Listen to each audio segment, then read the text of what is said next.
event. Tapos nag-reinforce ng patronage sa politics. No? You may or may not agree with me, but that's my observation and that's my conclusion. Kasi nandun yung legislator eh. Tapos nagpapasalamat pa sa congressman. Pasalamat po tayo kay senator.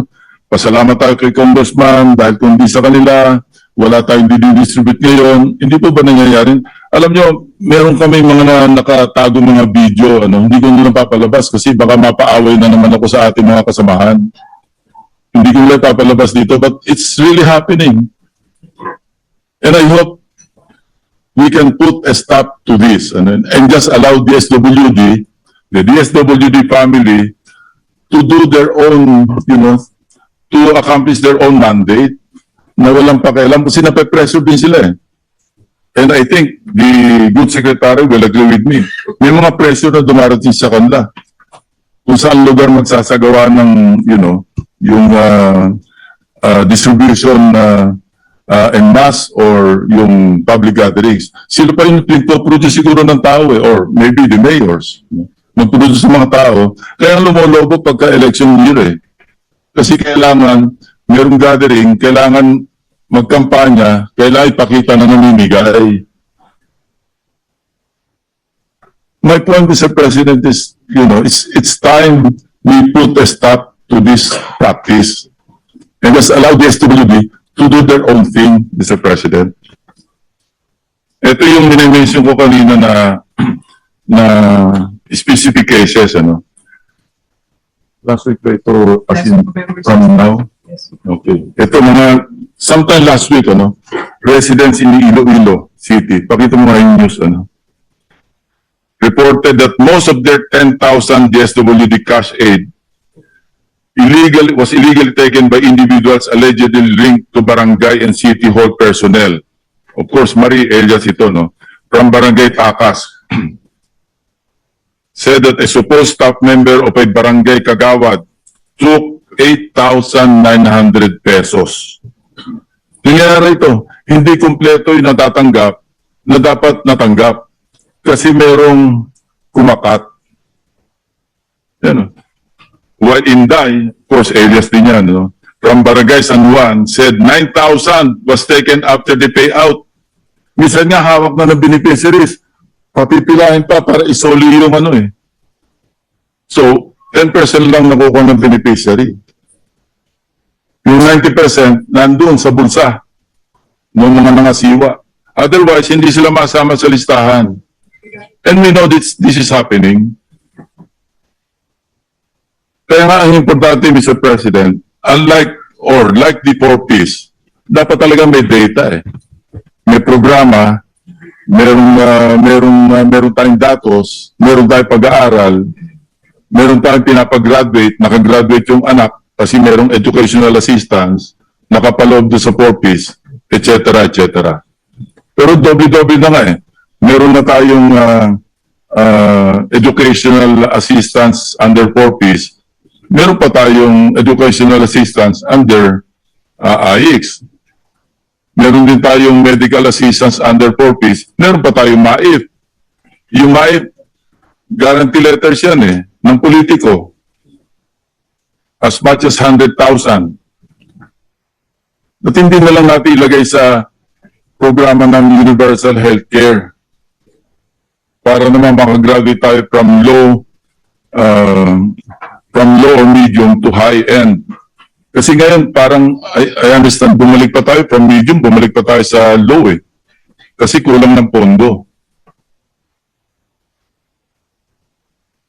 I'm not trying to lecture here, but these are all relevant information that we are sharing with the body.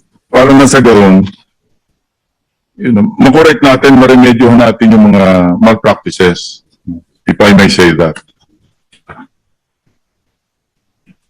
The gentleman's concerns are noted. The secretary is also listening. Just to also, for a quick response, the secretary said the thing with the data is that it's also difficult to predict or impossible to predict where the next crisis will happen on a per family basis. So there would be I think from my perspective, Mr. President, I think we can estimate what this is from the totality of the population, just knowing how many poor people we have. We have, ano ba tawag doon? Food poor, we can estimate that. Pero kung saan sila, that would depend, it could be a geographical crisis, so you can reach them geographically in the same area, or it could be personal crisis spread out all over the country due to inflation, due to hard times. So DSWD would just need flexibility for that. And then on the second point, on the news, this is exactly the discussion that I've had with the Secretary. Concern talaga din nila yan nung nabalitaan nila, and they are currently investigating it. Ito rin talaga yung trigger ko as the subcommittee chair na hindi ako kampante na magbigay ng additional ayuda kung ganyan lang naman ang mangyayari. But the Secretary emphasizes that yung ganitong nangyayari pagkatapos ho yan ng official process nila in giving the funding, inaabangan, tapos katulad nga ng sinabi that the gentleman from Cavite said, exactly what happens, parang inaabangan sila after to Reimburse. reimburse, Reimburse, quote unquote. yeah, To extort, actually. to extort. I think that's the actual term, to extort from these poor people. Otherwise, they will not be listed in the next distribution. Yun yung threat eh. Anyway, Mr. President, no? Moving on, yung Ateneo School of Government,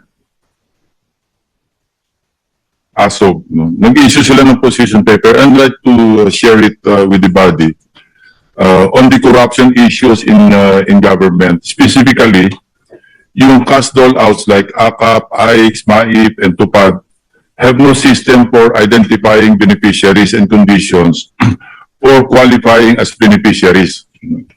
Moreover, greater role and discretion are given to politicians in selection of projects, beneficiaries, and amounts of assistance, and visibility in the distribution of cash. The ASOG highlights that social services are headed towards becoming a matter of utang na loob instead of not as a matter of right. Yun ang end state na gustong ma-achieve ng politician, utang na loob para maalala sila pagdating ng eleksyon.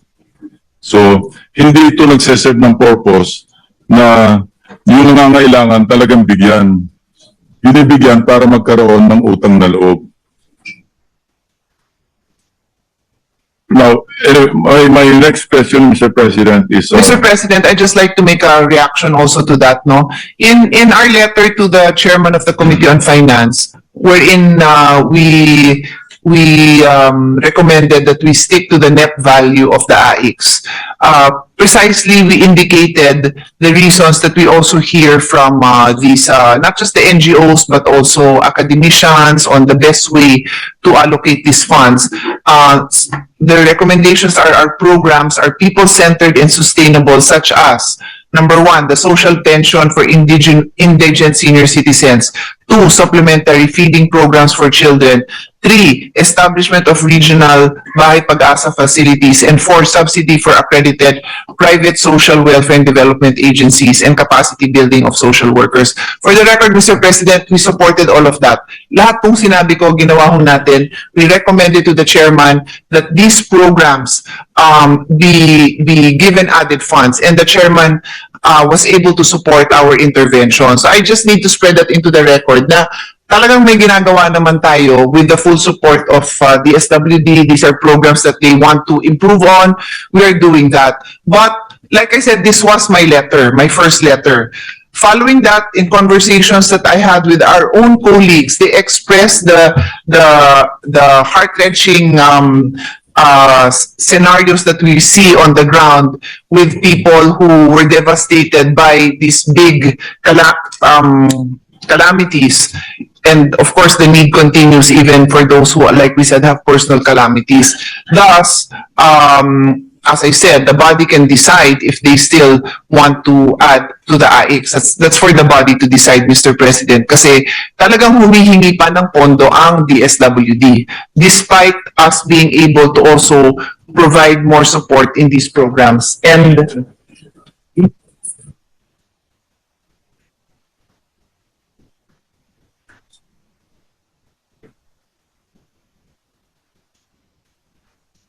It's not yet done, but it's almost okay, done. so Mr. President, I think this is news that His Honor would like to hear.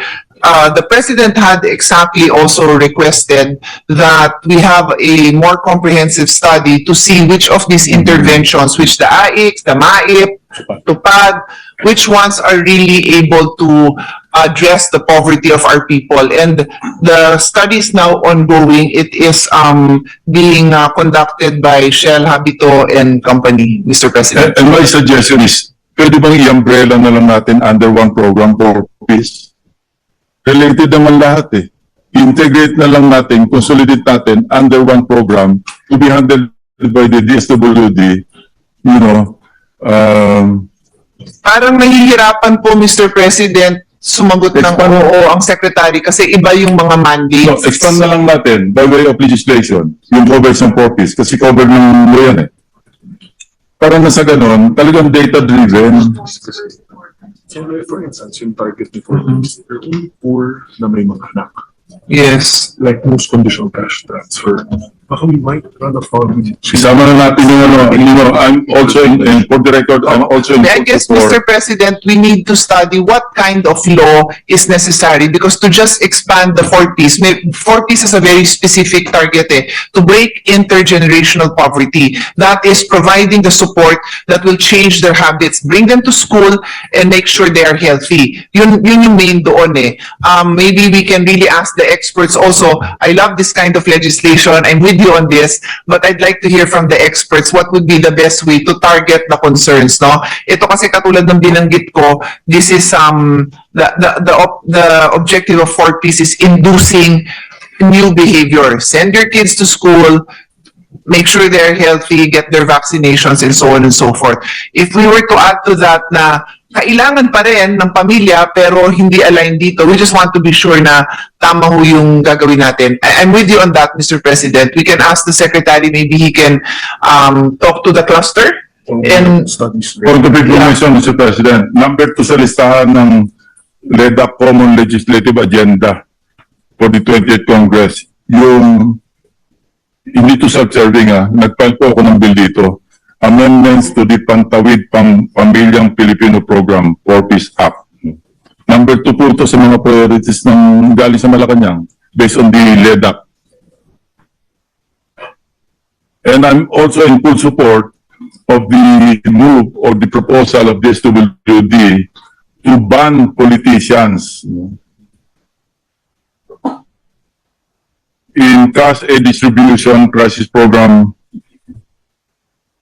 sa mga distribution.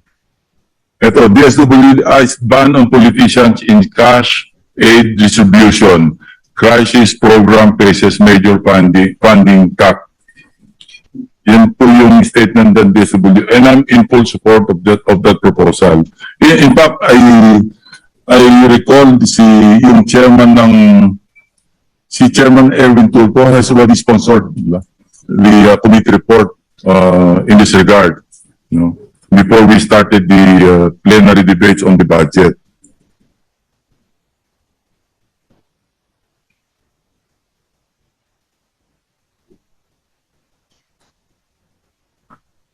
Yeah. Anyway, that's all I have to. I hope I Thank did you. not, you know, I did not antagonize that much the SWD family, including the distinguished sponsor. no, Mr. President, we are happy to hear His Honor's concern. And I will make sure that the DSWD follows up on many of the issues that His Honor raised. Thank you so much. Thank you, Mr. President. Sino kasunod na interpel ito?